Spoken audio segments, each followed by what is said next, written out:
Hello friends, welcome back to my channel. எல்லாரும் எப்படி இருக்கீங்க? நாங்க எல்லாரும் இங்க ரொம்ப நல்லா இருக்கோங்க. இன்னைக்கு சண்டே மார்னிங் 5 o'clockல இருந்து vlog ஸ்டார்ட் பண்ணியிருக்கேங்க. அக்ஷுக்கு இன்னைக்கு கோச்சிங் கிளாஸ் இருக்கங்காட்டிக்கு அவன் 7 o'clock எல்லாம் போகணும். அதனால தான் நான் 5 o'clock எல்லாம் எழுந்து அவனுக்கு தேவையான பிரேக்ஃபாஸ்ட் லஞ்ச் எல்லாமே ப்ரிப்பேர் பண்ணுறதுக்கு ஸ்டார்ட் பண்ணியிருக்கேன்.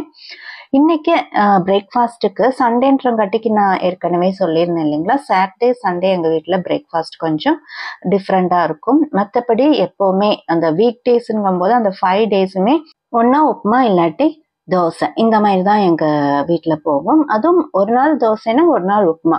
அந்த உப்புமாவே கூட நமக்கு ஒரு நாள் சேமியா உப்புமானா ஒரு நாள் ரவை உப்புமா, அவியல் உப்புமா அந்த மாதிரி மாற்றிக்கலாம். ஸோ போர் அடிக்காது கண்டிப்பாக. இப்படி தான் எங்களுக்கு அந்த 5 டேஸும் மார்னிங் பிரேக்ஃபாஸ்ட் போகும். பட் சாட்டர்டே சண்டேல மட்டும் கொஞ்சம் டிஃப்ரெண்டான பிரேக்ஃபாஸ்ட் பண்ணுவேங்க. ஸோ இன்னைக்கு நான் பிரேக்ஃபாஸ்ட் என்ன பண்ணுறேன் அப்படின்னா, இடியாப்பம் தாங்க இன்னைக்கு நான் பிளான் பண்ணியிருக்கேன். அதுக்காக தான் ஒரு பாத்திரத்தில் தண்ணி கொதிக்க வச்சுருக்கேன். ஸோ எங்கள் 3 பேருக்கு எந்த அளவுக்கு அரிசி மாவு தேவையோ அதுதான் நான் இப்போ இந்த பாத்திரத்தில் போட்டு கொஞ்சமாக தேவையான அளவுக்கு உப்பும் போட்டு நல்லா கை வச்சு மிக்ஸ் பண்ணிக்கலாங்க. தண்ணி ஆல்ரெடி கொதிக்க வச்சிருக்கேன் இல்லைங்களா, ஸோ தண்ணி கொதிக்கிற இந்த டைமில் குழம்புக்கு தேவையான வெஜிடபிள்ஸ் எல்லாம் கட் பண்ணிடலாங்க. இன்னைக்கு நான் இந்த இடியாப்பத்துக்கு க்ரீன் பீஸ் குழம்பு தான் பிளான் பண்ணியிருக்கேன். அதுக்காகவே நான் நேற்றுக்கே க்ரீன் பீஸ் ஊற வச்சுட்டேன். அந்த ட்ரை பீஸ் இருக்கு இல்லைங்களா, அந்த காஞ்ச பட்டாணி, பச்சை பட்டாணி, அதுதான் நான் நேற்றுக்கு நைட்டு ஊற வச்சுட்டேன். ஸோ அதுக்காக தான் நான் இங்கே வெங்காயம் க்ளீன் பண்ணிட்டு இருக்கேங்க. ஸோ வெங்காயம் தோல்லாம் ரிமூவ் பண்ணுற இந்த டைம்லேயே நம்ம இடியாப்பத்துக்காக வச்சுருந்த தண்ணி நல்லா கொதிச்சு வந்திருக்கு.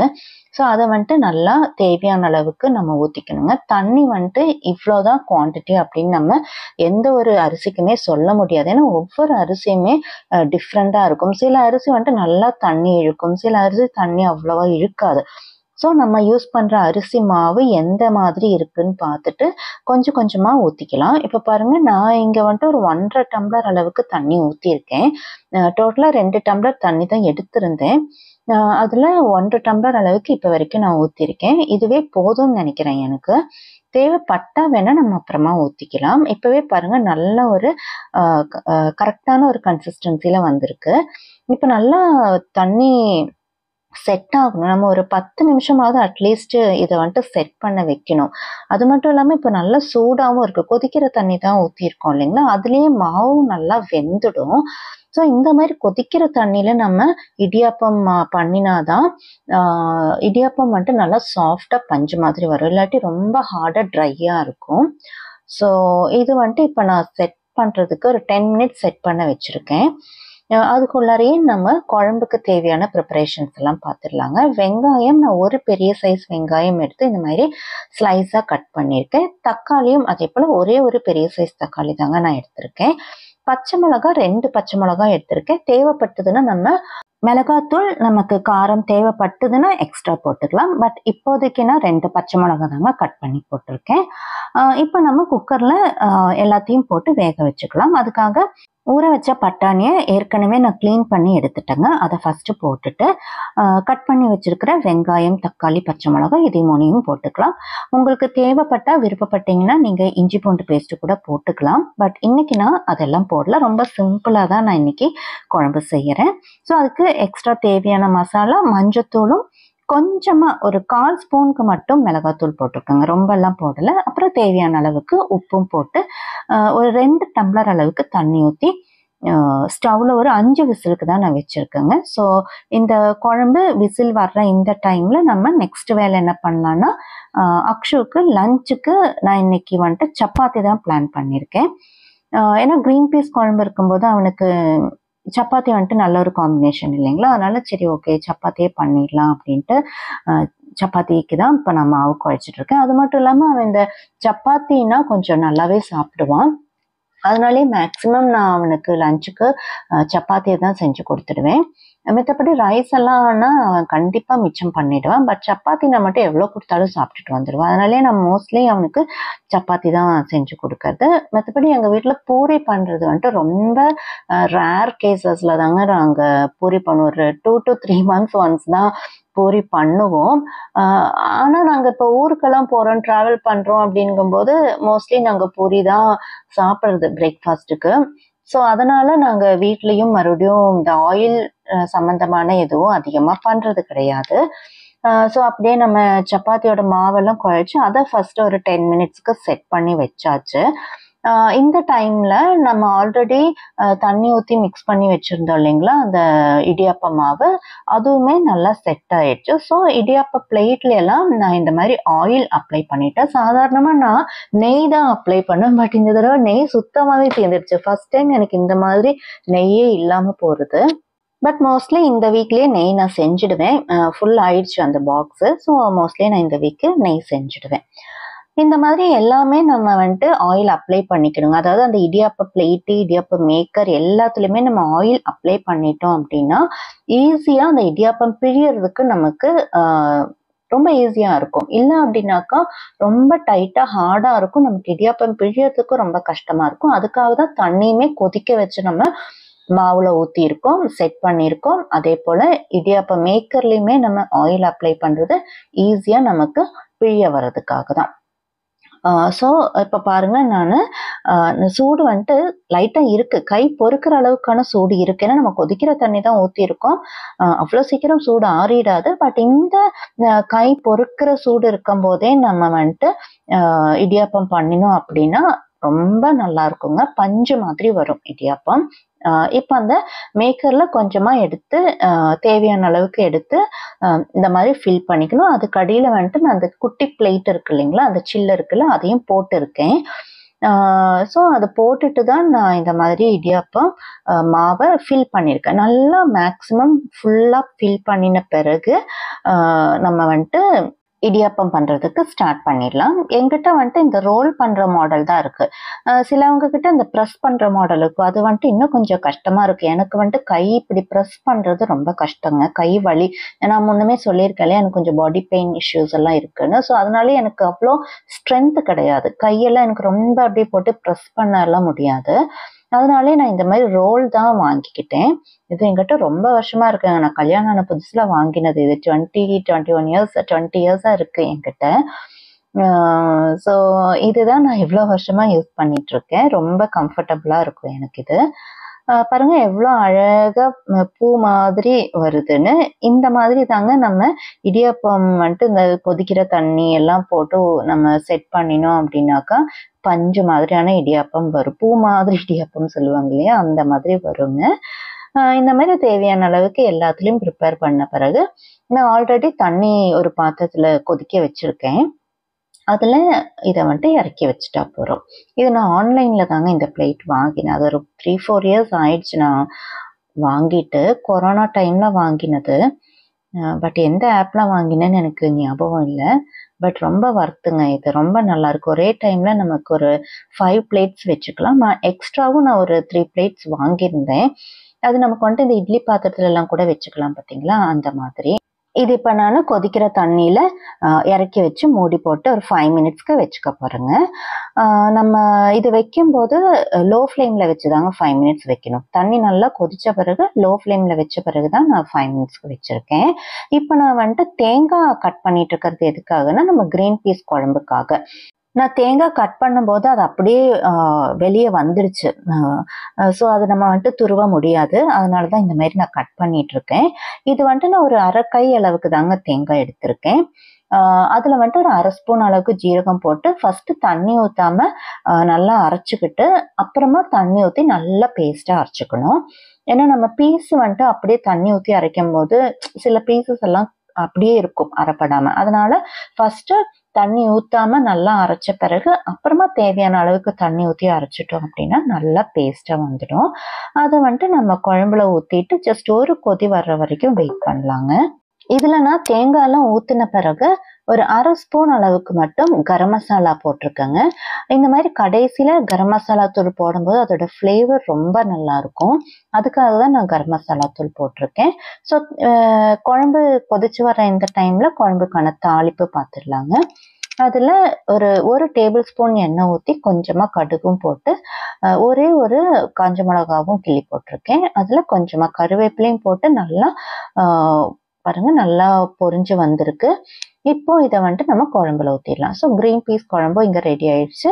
ரொம்ப சிம்பிளுங்க, ரொம்ப ஈஸி. பட் டேஸ்ட் வந்துட்டு ரொம்ப அவசமாக இருக்கும். நீங்கள் இந்த மாதிரி ட்ரை பண்ணி பார்த்ததில்லை அப்படின்னா கண்டிப்பாக ட்ரை பண்ணி பாருங்கள், ரொம்ப நல்லாயிருக்கும். இதுவுமே உங்களுக்கு இடியாப்பம், சப்பாத்தி, பூரிக்கெல்லாமும் ரொம்ப நல்ல காம்பினேஷன், சூப்பராக இருக்கும். இப்போ அக்ஷுக்கு காஃபி தாங்க ப்ரிப்பேர் பண்ணிட்டு இருக்கேன். அவன் ரெடி ஆயிட்டான். ஸோ அவனுக்கு பிரேக்ஃபாஸ்ட் கொடுத்தாச்சு. அவன் பிரேக்ஃபாஸ்ட் சாப்பிட்ற டைமில் நான் சப்பாத்தி பண்ணிடுவேன்.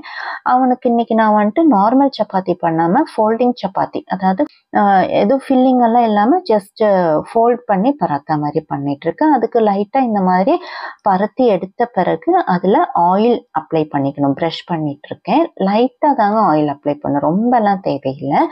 அதை மறுபடியும் ஒன்றுக்கு மேலே ஒன்று வச்சு இந்த மாதிரி ஃபோல்ட் பண்ணிட்டா போகிறோம். இப்படி ஃபோல்ட் பண்ண பிறகு மறுபடியும் அது மேலே லைட்டாக அப்ளை பண்ணிவிட்டு அதை மறுபடியும் இந்த ஒரு பாக்ஸ் டைப்புக்கு ஃபோல்ட் பண்ணிக்கணுங்க. ஸ்கொயராக ஃபோல்டு பண்ணிக்கணும். பாருங்கள், ஒன்று மேலே ஒன்று வச்சு இப்படி ஃபோல்டு பண்ணிக்கணும். அதை மறுபடியும் நம்ம ஆட்ட மாவில் ஜஸ்ட் ஒரு தடவை ப்ரெஸ் பண்ணி எடுத்த பிறகு நம்ம தேய்ச்சிக்கணும். தேய்க்கும் போது ஒரு விஷயம் கவனிக்கணும், என்னன்னா நம்ம ஸ்கொயர் ஷேப்லேயே தேய்ச்சிட்டோம் அப்படின்னாக்கா அது ரொம்ப பார்க்கறதுக்கும் நல்லா இருக்கும். நம்ம அந்த ஷேப்ல தான் ஃபோல்ட் பண்ணியிருக்கோம், அதனாலேயே நம்ம அந்த ஷேப் போகாம தேய்ச்சிட்டோம் அப்படின்னாக்கா நல்லா இருக்கும் பார்க்கறதுக்கும்.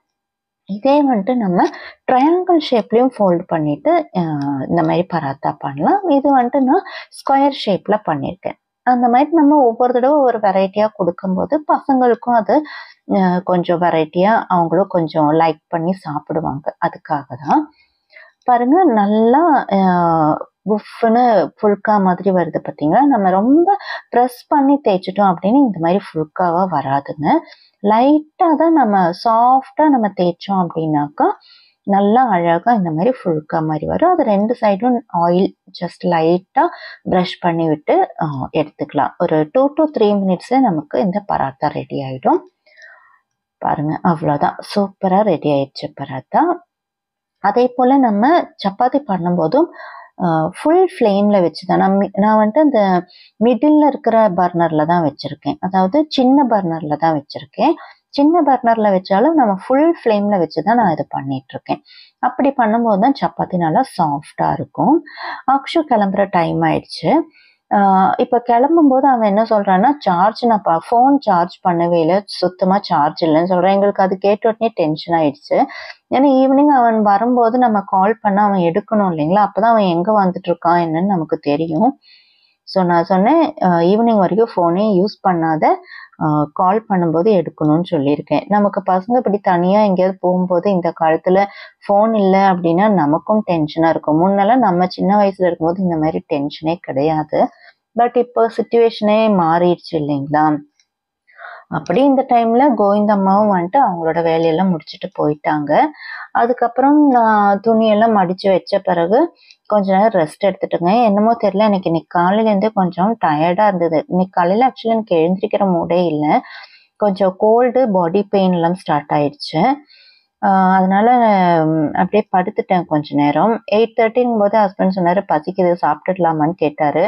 நானும் ஓகே, எனக்கு ஒரு மாதிரி டயர்டாக இருக்குது, சரி சாப்பிட்டுட்டாக்கா கொஞ்சம் ஸ்ட்ரென்த்து கிடைக்குமே அப்படின்ட்டு சரி ஓகே 8:30 சாப்பிட்டுடலாம் அப்படின்னு 2 பேரும் பிரேக்ஃபாஸ்ட்டும் சாப்பிட உட்காந்தாச்சு. அவர் தான் இன்னைக்கு பாதாம் எல்லாம் ஸ்கின் எல்லாம் ரிமூவ் பண்ணார். சண்டேஸில் இந்த மாதிரி நான் ஏதாவது ஹெல்ப் எல்லாம் கேட்டால் கண்டிப்பாக பண்ணுவார். சாட்டர்டே சண்டேஸ்ல எல்லாம் லீவ் டைம்லலாம் கண்டிப்பாக ஹெல்ப் பண்ணுவார். நான் என்ன சொன்னாலும் ஹெல்ப் பண்ணுவார். ஸோ அதெல்லாம் ஒன்றும் ப்ராப்ளமே இல்லை. அதுக்கப்புறம் நான் ஏற்கனவே சொல்லியிருக்கேன் இல்லைங்களா, சண்டே எங்களுக்கு சீட்டிங் டே அப்படின்னு. ஆக்சுவலி சண்டே மட்டும் ஹஸ்பண்ட்க்கு டீ வேணும். பிரேக்ஃபாஸ்ட் எல்லாம் முடித்த பிறகு இமீடியட்டாகவே டீ நான் கொடுத்துடுவேன். அப்படி நானும் காஃபி இன்னைக்கு குடித்தேங்க. நான் எப்பவும் குடிக்க மாட்டேன், பட் எப்பயாச்சும் குடிக்கும்போது நான் காஃபியாக குடிச்சிடுவேன். எனக்கு இன்னைக்கு ரொம்ப டயர்டாக இருந்தங்காட்டிக்கு தான் நானும் இன்னைக்கு காஃபி குடிச்சிட்டேன். அதுக்கப்புறம் நான் படுத்துட்டேன். 11:00 வரைக்குமே நான் படுத்துட்டேன். எனக்கு இன்னைக்கு வேற எதுவும் செய்யற மூடும் இல்ல. ஆக்சுவலி எனக்கு இன்னைக்கு அதுக்கப்புறமா vlog கண்டினியூ பண்றது கூட எனக்கு முடியல. அவ்வளோ டயர்டா இருந்தது, பாடி பெயினா இருந்தது. பட் ஹஸ்பண்ட் காலையிலேயே மீனும் வாங்கிட்டு வந்தாரு. எப்படினாலும் நான் எனக்கு எவ்வளோதான் ஃபீவரா இருந்தாலும் பாடி பெயினா இருந்தாலும் சமைக்கிற வேலை மட்டும் நான் கண்டிப்பா பண்ணிடுவேங்க. அதை மட்டும் நான் ஸ்கிப் பண்ண மாட்டேன். சுத்தமா என்னால முடியலன்னா மட்டும்தான் நான் ஸ்கிப் பண்ணுவேனே தவிர மேக்சிமம் முடிஞ்ச வரைக்கும் நான் சீக்கிரமா ஏதாவது செஞ்சுட்டு நான் போய் படுத்துடுவேன். இன்னைக்கும் நான் அந்த வேலை தான் பண்ண போறேன். ஸோ இதுக்கப்புறம் vlog வந்துட்டு அவ்வளோ டீட்டெயிலா இருக்காதுன்னு நினைக்கிறேன். முடிஞ்ச வரைக்கும் நான் எடுக்கிறேங்க. ஸோ இன்னைக்கு வந்துட்டு சங்கரா மீன் கிடைச்சிருக்கு. அது கூட 2 குட்டி மத்தி கொடுத்துருக்காங்க. சின்னதாக 2 மத்தியும் கொடுத்துருந்தாங்க. ஸோ அதெல்லாம் க்ளீன் பண்ணிட்டு அந்த 2 மத்தியும் நான் குழம்புக்கு போட்டுட்டேன். மித்தபடி சங்கரா எல்லாமே நான் வந்துட்டு 2 சங்கரா மட்டும் குழம்புக்கு போட்டு மித்தது எல்லாமே ஃப்ரைக்கு வச்சுட்டேன். ஏன்னா மத்தியானத்துக்கு இவர் மட்டும்தான் மீன் குழம்பு எடுத்துக்க போறாரு. அக்ஷுவும் கிடையாது இல்லைங்களா, கிளாஸுக்கு போயிட்டான். நானும் மீன் சாப்பிட மாட்டேன். ஸோ ரொம்ப குழம்புல போட்டாக்கா அப்புறம் அது ஒரு நிறைய குவான்டிட்டி ஆகிடும். அது தேவையில்லாமல் அப்புறம் மிச்சம் பண்ணுற மாதிரி இருக்கும். பட் எப்படி நான் கம்மியாக வச்சாலுமே நாளைக்கு மண்டேக்கு ஈவினிங்க்குமே அவருக்கு கொஞ்சமாவது இருக்கும். மீன் குழம்பு மட்டும் எவ்வளோ கம்மியாக இருந்தாலும் அது பரவாயில்ல, எடுத்து வச்சுடுன்னு சொல்லுவார். அவ்வளோ பிடிக்கும் அவருக்கு, ஹஸ்பண்ட்க்கு மீன் குழம்பு. ஸோ நான் அதனால் ரொம்ப கம்மியான குவான்டிட்டியில் தான் இன்றைக்கி குழம்பு பண்ண போகிறேன். இது வந்துட்டு நான் ஃபிஷ் ஃப்ரைக்காக மசாலா மிக்ஸ் பண்ணிகிட்ருக்கேங்க. சாதாரணமாக நான் ரொம்ப கம்மியாக தான் ஆயில் எடுப்பேன். பட் இன்றைக்கி எனக்கு கொஞ்சம் அதிகமாகிடுச்சு ஆயில் ஊற்றும் போது. இந்த அளவுக்கு ஆயில் நான் எப்போவுமே எடுக்க மாட்டேன். கொஞ்சமாக ஆயில் ஊற்றிட்டு அப்புறம் அந்த மசாலா மிக்ஸ் பண்ணுறதுக்குமே நான் தண்ணி கொஞ்சம் ஊற்றிட்டு தான் நான் மிக்ஸ் பண்ணிப்பேன். பட் இன்றைக்கி எனக்கு தண்ணியே ஊற்ற வேண்டி வரல. நான் அந்த அளவுக்கு எண்ணெயே நான் அதிகமாகிடுச்சு ஊற்றும் போது. இதுவுமே நான் வந்துட்டு தவாவில் ஃப்ரை பண்ணுறது கிடையாதுங்க. ஃபிஷ்ஷு ஓவனில் வச்சு தான் நான் ஃப்ரை பண்ணுவேன். ஸோ அதனால தான் இந்த ஓவனோட பிளேட்டு ட்ரே எடுத்திருக்கேன். இது வந்துட்டு பழைய ஓவனோட ட்ரே.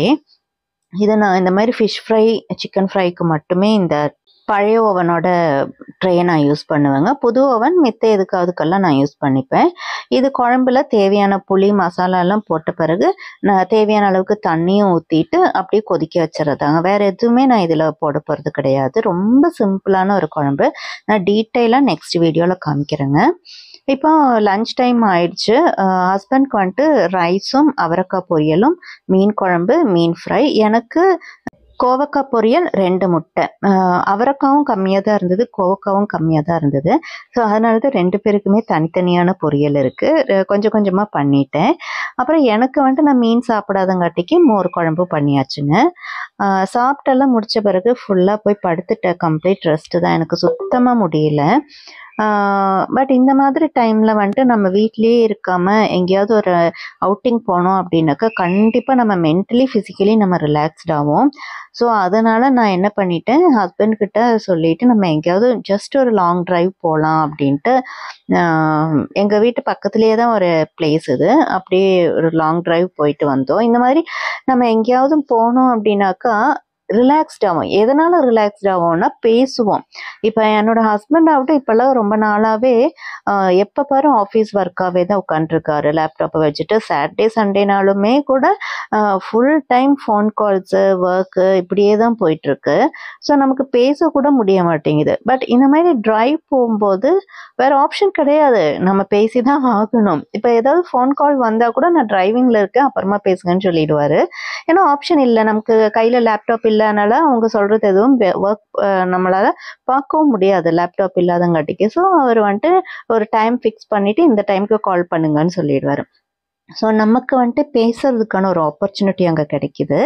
அதுவே நமக்கு மென்டலி நம்ம ரிலாக்ஸ்ட் ஆகும். நம்ம யார்கிட்டயாவது கொஞ்ச நேரம் பேசினாலே, எங்கேயாவது வெளியே போனாலே நம்ம ரிலாக்ஸ்ட் ஆகிடும். ஜென்ரலாகவே நாங்கள் வந்துட்டு ஷாப்பிங் எல்லாம் அவ்வளோ போக மாட்டோங்க. நாங்கள் 2 பேருமே அந்த அளவுக்கு ஷாப்பிங் பண்ணுற ஆளுக்கு கிடையாது. எனக்கு சுத்தமாகவே அதில் விருப்பம் கிடையாது. நான் ஏதாவது ஒரு பொருள் பார்த்தேன்னா பார்த்த உடனே எல்லாம் வாங்க மாட்டேன். ரொம்ப யோசிப்பேன். அப்புறம் ரொம்ப யோசிச்சு எப்பயாச்சும் நம்ம சரி அது வாங்கலான்னு போகிறதுக்குள்ள அது இருக்காது. பட் அது வந்துட்டு நான் அது ஃபீல் பண்ண மாட்டேன். ஓகே பரவாயில்ல, அது போனது நல்லது, இல்லாதது நல்லது, வாங்க வேண்டாமே அப்படி நான் நினச்சிப்பேன்.